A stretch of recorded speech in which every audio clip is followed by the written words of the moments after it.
Welcome to Mastering and Guideline in Ultrasound and Echo. Hi everyone. In this clips we are going to talk about the tips and mistakes that happen and needs in PLAX for those parameters measurements. Look at this end-diastolic PLAX view picture. Three techs did three different measurements. What do you think? Which of them is correct? Or when we have sigmoid, prominent sigmoid, which spot is the best for measurement and more accurate?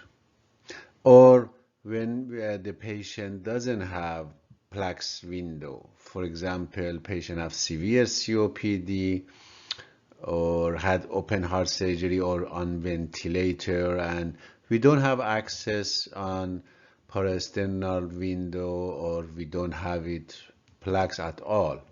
So how we can find and measure those parameters that we need on the PLAX in these cases? Okay, now let's see how we solve those problems. First, I want to explain a little how a good PLAX has what character and criteria. A good PLAX, first optimizing the depth. Should be at least interest area that is posterior and pericardium, and aorta should be show up on your image. Second, you except the small people and young people like the kids, based on the sector width, you usually don't see apex of the heart. So if you see base apex of the heart, you are too much to the apex. Just slide to the aorta, means go to the midline. Slide it, your probe to the midline. It shows less left ventricle and more aorta, or vice versa. Second, the orientation direction of the septum and ascending aorta. Usually the distance between these two should be equal, and it creates this angle. With heel toe, you can make it this septum more horizontal or more oblique, just heel toe or rocking.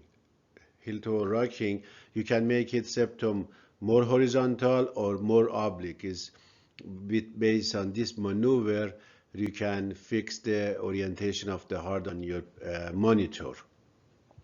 And third, you have to optimize your gain. As long as you see endocardium, that time you are good optimized. Doesn't matter if it's hazy or noisy or not.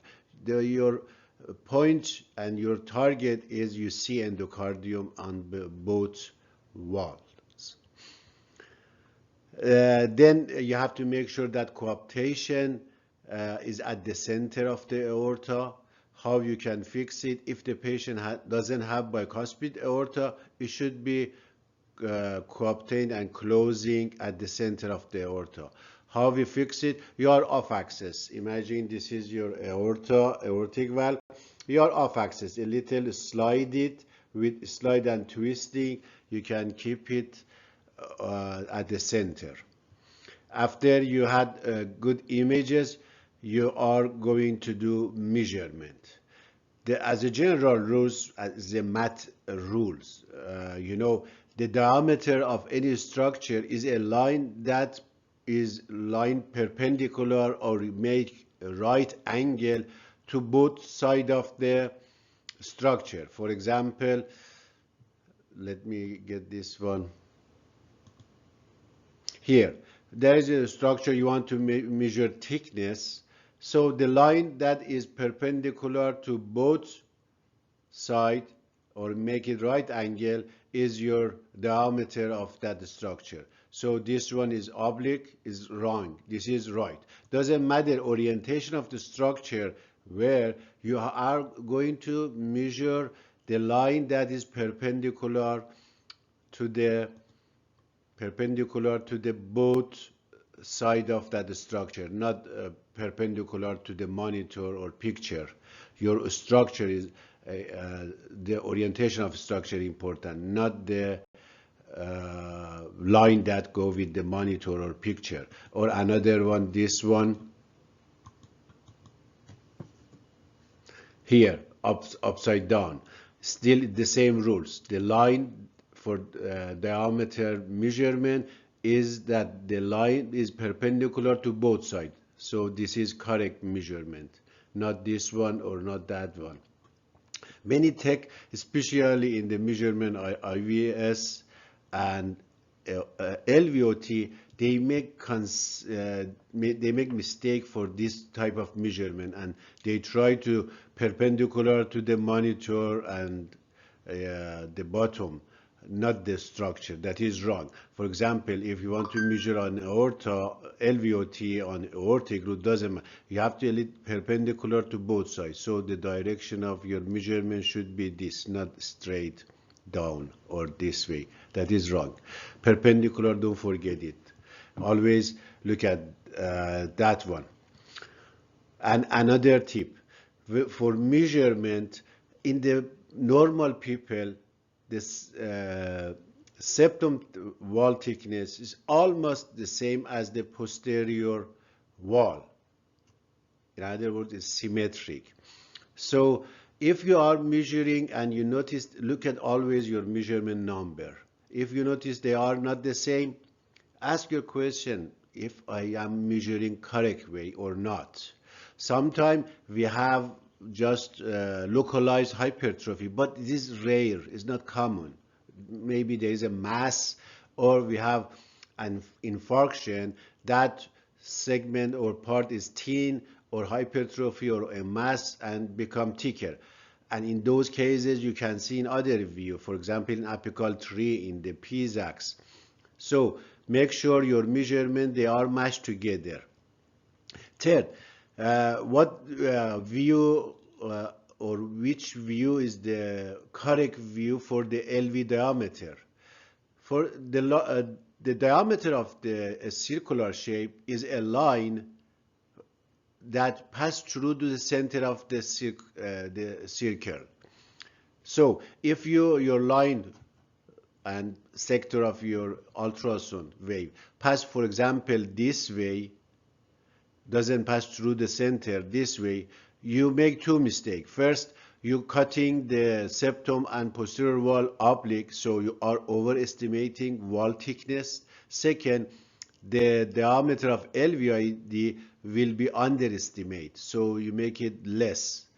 So those are keep in your mind. How you know you are right or in your right view and angle? Just with fanning. Here is, you imagine you put it on the PLAX here, just with fanning left and right, see image which spot has largest LVID at diastole. Largest LVID at diastole, when you saw it, that is your plane. That is your view that you have to measure it. You pause it, and then at the end diastole, that is almost always, not always, almost always, is correspond with almost end of the T wave. So that moment that both valves are closed, you measure those wall thickness and LVID.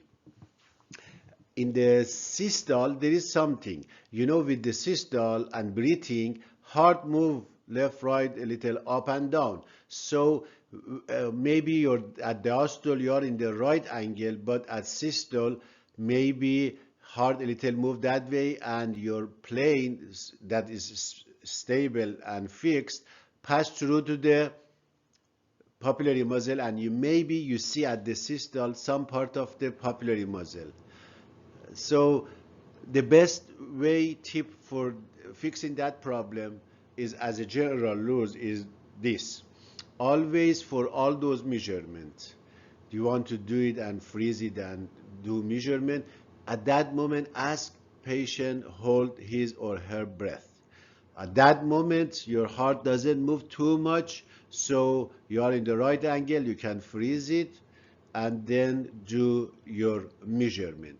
Another one at the septum, if you notice here, we have trabeculation, irregular dentation at the side of the right ventricle. Don't include on your measurement in those IVS. So if you a little focused, you see a hyperecho line here at the side of the right ventricle, a line on the IVS. This is your border that you put your marker and measurement from there to the endocardium. Here at the posterior wall too, there are, if you notice here, we see some chorda tendini come to the view. How you know that? Go and see all the way posterior wall, and you notice, okay, my thickness is really, border is here, and if you put more attention, you can see a little hypoecho between chorda tendini and real myocardium. So put your marker there and measure for posterior wall. Now let's see this one. Again, the same general rules.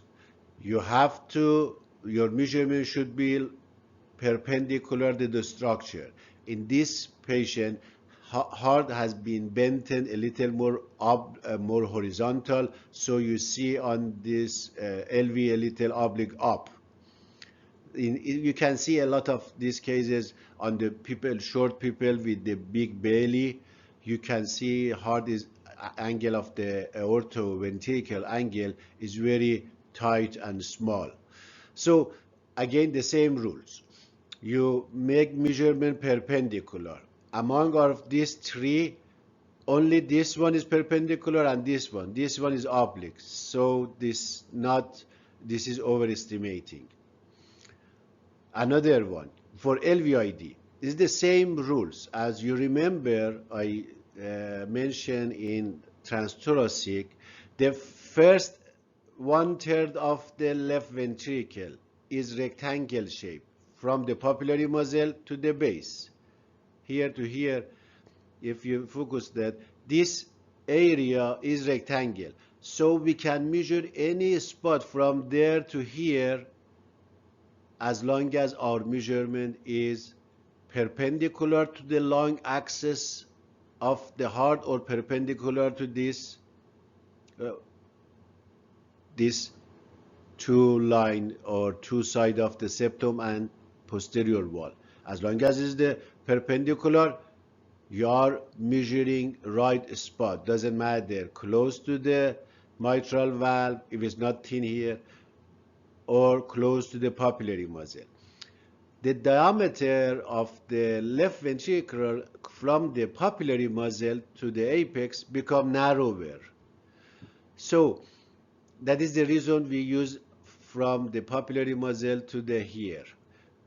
So based on this explanation, C and A is correct. Sometimes if you notice here part of the papillary muscle, but you don't go measure that one. You know the thickness of the posterior wall is here, so give it the same number. And so you cut that, those stuff, don't include it and measure it. But again, perpendicular to the thickness, perpendicular to the thickness, and perpendicular to the both wall and left ventricle long axis. What about when we have sigmoid? If you know, we have sigmoid septum for many reasons. Sometimes is idiopathic, we don't know why. Sometimes is aging process, or sometimes is hypertension, chronic hypertension, and sometimes is part of the cardiomyopathy, hypertrophic cardiomyopathy, especially in HOCM and SAM. You can see very prominent proximal of septum, prominent, thick, and bulging inside. We call this sigmoid septum. So in those cases, don't measure from that spot. Go a little far distal and measure the largest diameter. Don't include papillary muscle, and then that is your measurement. In those cases, that has some aneurysmal and bulging some segment, for example, mid segment go bulging out, still measure that one, because we have another option for the apical 4 and 2. We measure volume of left ventricle. It shows that that part has been bulging, and we don't have that our measurement doesn't affect too much. Now let's see now about the LVOT. LVOT, you know that we have to measure at the mid systolic or end systolic. Doesn't matter which one, you go for the largest diameter. That's it, done. Where do you have to measure it? From the aortic ring to half to 1 centimeter toward the left ventricle. But that is the things. One problem. In average general population, the 1 centimeter of the LVOT usually is rectangle. So that is the reason half to 1 centimeter we measure that spot. But in some patient, like this patient, is divergence, means widening, right? As aortic valve ring, right after that, at the systole is widening. If it's rectangle, just rule. If widening, divergence, go close to the aortic valve ring, measure that spot. And again, as the patient hold the breath, capture your image, go to the maximum, go back and forth, frame to frame, and see which spot is largest, has largest diameter based on your eyeball. Measure it. Especially when the patient has aortic stenosis, you see calcification, cusps doesn't open very well. In those cases, you have to be more sensitive and picky. And in those cases, do your measurement in 2 different windows. A little go off axis, go a little higher, 1 intercostal higher, a little make it with rock and roll or heel toe, make it different, and see which of those spots give you largest diameter. Take that one and record the largest diameter. And don't forget again, perpendicular to the both sides, not the perpendicular to monitor. Now, what about the left atrium? Left atrium is the same concept. You have to measure it inner to inner at end systolic, end of the T wave. At this location, usually is rectangle, so any spot, but perpendicular to the both wall. So in this case here, A and C is wrong, B is correct, perpendicular. Here, you saw most probably many patients, they have orientation of the heart is this way. Again, the same way, not perpendicular to the monitor, perpendicular to the 2 wall. So B is correct, or this way is the same. Still B is correct way for measurement. Now let's see in those cases that we don't have PLAX. You know, there are a lot. This patient, there are a lot of cases that you don't have PLAX window. This patient had lung cancer plus severe COPD, and you can see is apical, even apical, very poor window is only apical. Why we don't measure usually in apical is the same. Apical 3 is the same of the apical PLAX. Why we don't measure on the apical 3 usually? Because it's the matter of the physics, ultrasound physics. You know that axial resolution is the best when the sound is heading to the perpendicular structure. That is the reason on the PLAX sound wave. On the PLAX, here is the sector and sound direction. On the PLAX, exactly sound wave hit the septum almost perpendicular, has highest resolution. in the apical tree, orientation is a little different, so the sound go parallel to the septum. So resolution drop, but still, how much dropped? Less than millimeter. So in those cases, you don't have PLAX. Still, you can measure on the apical tree. It's the same. As long as you have correct image, all those criteria, coaptation of the aortic valve, largest diameter, not papillary muzzle, show up on your field. Just go back and forth, determine the border of your septum and posterior wall, measure the same technique. You are right. It's not perfect, but is acceptable. So in those cases, you can measure even LVOT. But if it's stenotic, is a little tricky. We don't recommend because 1 millimeter differences affect a lot on the valve area. Except to that, those cases, still you can measure on the apical tree. If you don't have apical tree, we have many cases. I had many cases. They have chest tube, drain, bandage, chest, all everywhere. You have only subcostal. Yes, you can do subcostal, go short axis, and get good PLAX on the level of the between mitral valve and papillary muzzle, and measure on the short axis. All measurement is perfect and correct. Even you can do LVOT at that level. Just you have to be very careful. Open aorta, 1 millimeter angle down toward the left ventricle. That is your LVOT. You can measure LVOT too. Just in those cases. I hope you like it, this clips. If you still have some question or not clear, I didn't explain clear, ask and put on comment. I will respond to all of them. Up to next time. Have a good time.